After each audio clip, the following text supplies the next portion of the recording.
All right, we are here at the Alien Museum. This is right next door to Tom Devlin's Monster Museum.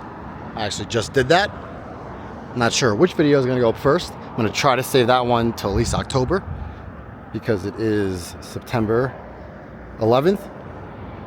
It is 12 p.m., 86 degrees out Fahrenheit. It is a Thursday.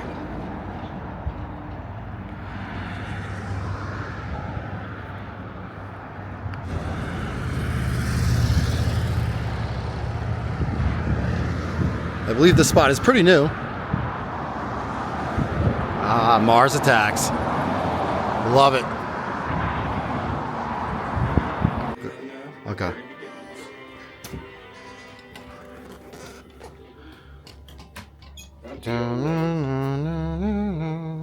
Fine, stranger. Very When I was cool. fighting with the artillery on the night, came at last to the Holland Tunnel and entered that silent cube. Anxious to know the fate of the great city on the other side of the Hudson. Cautiously, I came out of the tunnel and made my way up Canal Street. Reached 14th Street and there again.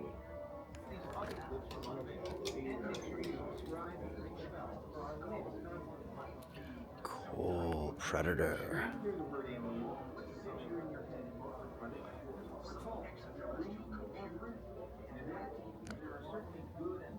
Predator 1987.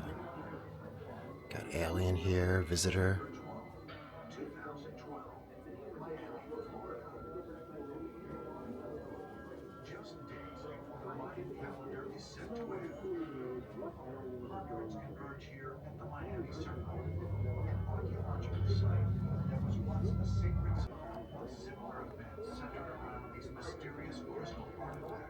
Continue to draw large crowds. Why? What is it about the crystal skulls that has fascinated mankind for centuries? Part of the lore or prophecy of the crystal skulls is that at certain times of strife or perhaps impending catastrophe, people will be able to use the power of the skull to forestall. That's why we see throughout the world skulls back together and their power amplified. From within the dimension, the skulls contain great knowledge. The rare teeth which are believed to possess an awesome mystical power. Something coming up. I gotta go back that way.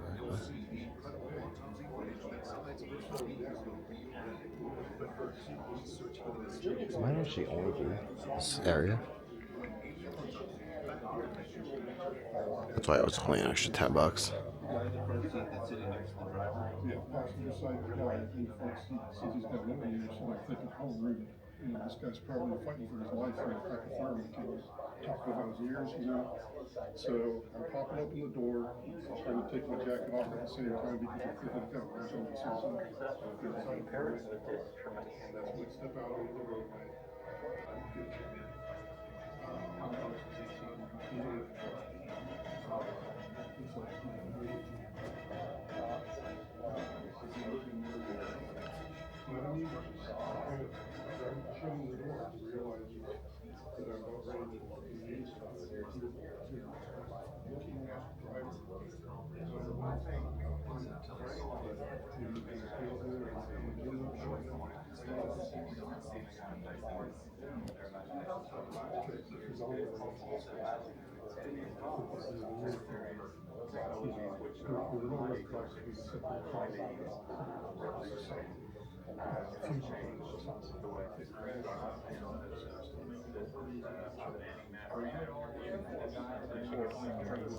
So this is what Buster would have looked like.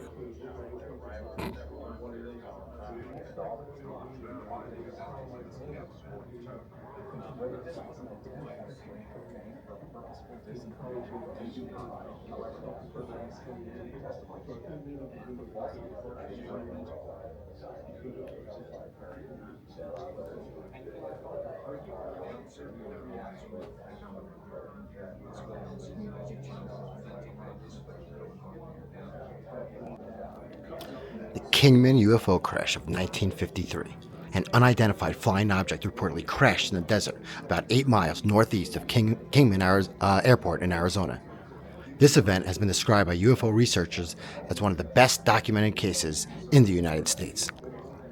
Witnesses reported seeing a fleet of 8 flying saucer-type crafts engaged in what looked like a dogfight.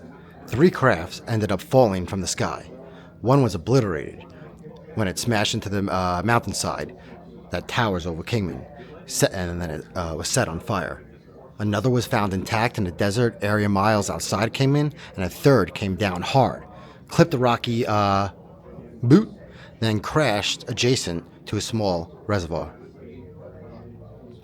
Military security camped out around the site until the recovery team arrived and took the unknown craft to the highly classified facility like Area 51 or the Wright-Patterson Air Force Base, keeping details about the incident away from public scrutiny. Dun dun dun.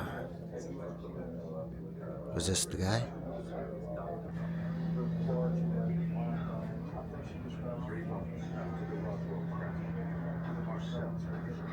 Roswell. Jesse Marcel is given a promotion. He is assigned to be one of the intelligence specialists studying what the Soviets are doing in relation to development of their own nuclear program. He may be the fall guy. July 1947, something mysterious crashed on a ranch near Roswell, New Mexico. The wreckage was discovered by rancher W.W. Mac Brazel, who found strange debris scattered across his property.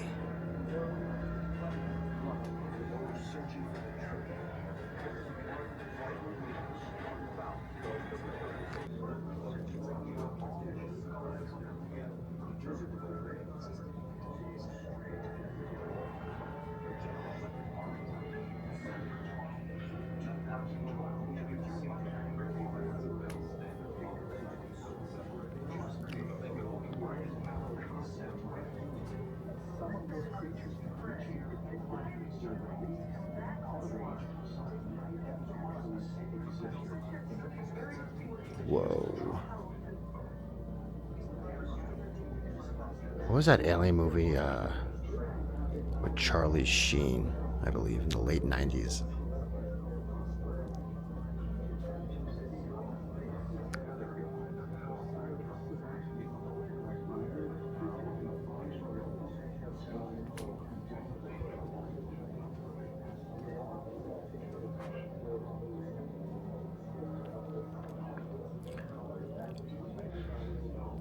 Extraterrestrials are often described as neutral or detached, preferring observation, experimentation, and research over direct intervention.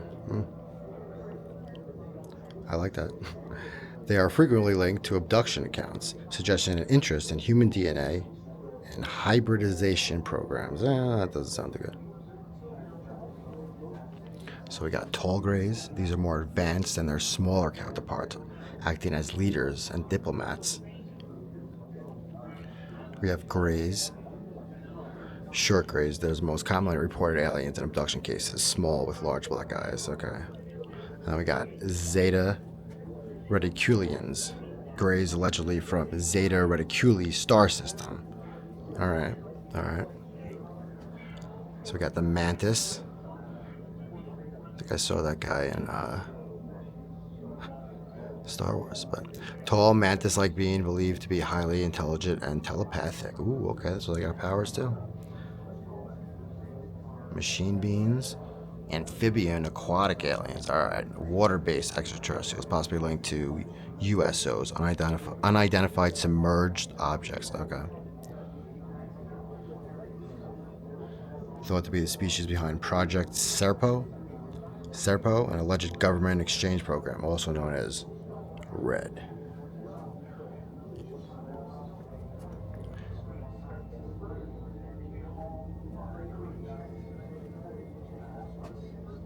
Reptilians, Alpha.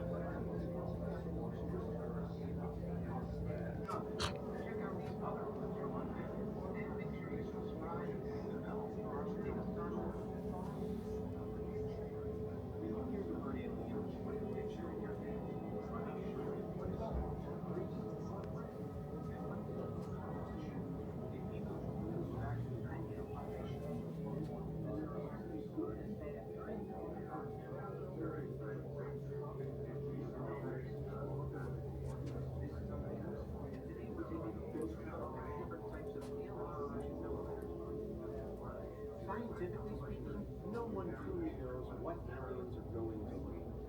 Any version of life that develops on other planets could well be drastically different from Earth. With just a sample of one to build from, life on Earth, it's difficult to calculate or even predict what the rest of space could have in store, besides presumably infinite variety. However, there are those on Earth who claim to have already seen aliens, sometimes via an alien abduction. Survivors of these encounters have differing stories, but the most common themes include scientific experiments, invasive probing, and the taking of samples, sometimes via quite intimate means. While the overall narratives often overlap, however, what an alien physically looks like can vary. There apparently are different types to contend with, and with some surprises. For example, although the image of little green men has long been popular in society and science fiction, genuinely reported abduction cases rarely include such a creature. Other alien kinds are much more common in sightings. The Greys are by far the most popular depiction among those claiming to have met with aliens in real life. They're described as having a generally humanoid composition and sharing certain characteristics with us, although they're often shorter, have larger heads, bigger, darker eyes, and a distinctly gray skin tone. This particular alien won't be unfamiliar to you. The Greys are still today sci-fi favorites, and something of a worldwide phenomenon. Going from most abduction accounts, they don't usually speak as such, but instead communicate telepathically from their minds to yours. The Greys aren't usually overly hostile, but they're not averse to causing an abductee pain either, so long as they get the information they want. Similarly, the Greys are said to be extremely intelligent but lacking emotion, so even if they're not ill-meaning, they are ruthless. As such, abductees claim that the Greys will probe, take samples, seemingly in order to create hybrids. And their rise to become perhaps the archetype for what an alien should look like, at least during the 20th century, can be traced back to one of the most infamous abduction stories in history, that of Betty and Barney Hill in 1961. While it was the Greys, too, who were supposedly at the center of the Roswell crash in 1947. According to a map remembered by Betty Hill, a map she claims to have seen as a projection inside an unknown alien ship. Her Greys, at least, came from the far-off binary star system of Zeta Reticuli. If true, they've traveled many, many light years to become humankind's Alien 101. Come together on something important that has been done, but it's expensive.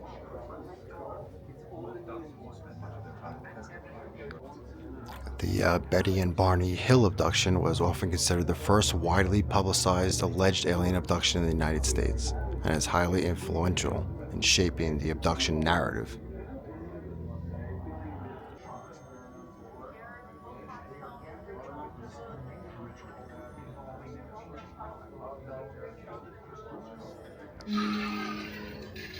There's a little gift shop over here.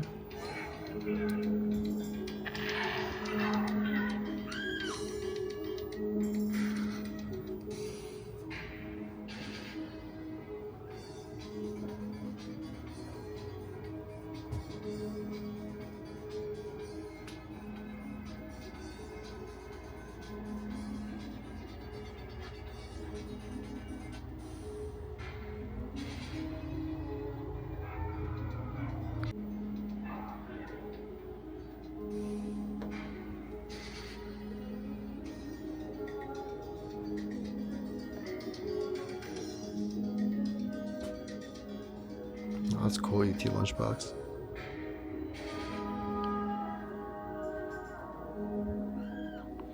Musical.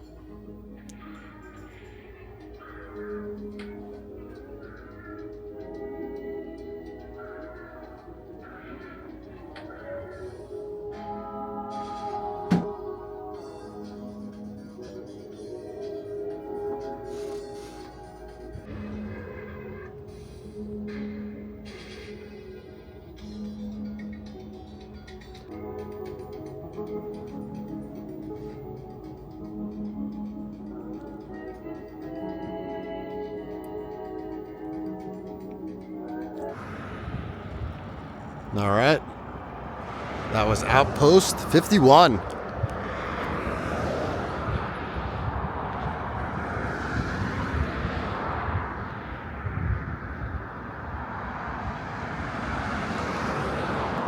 Make sure you hit that like button. It does help.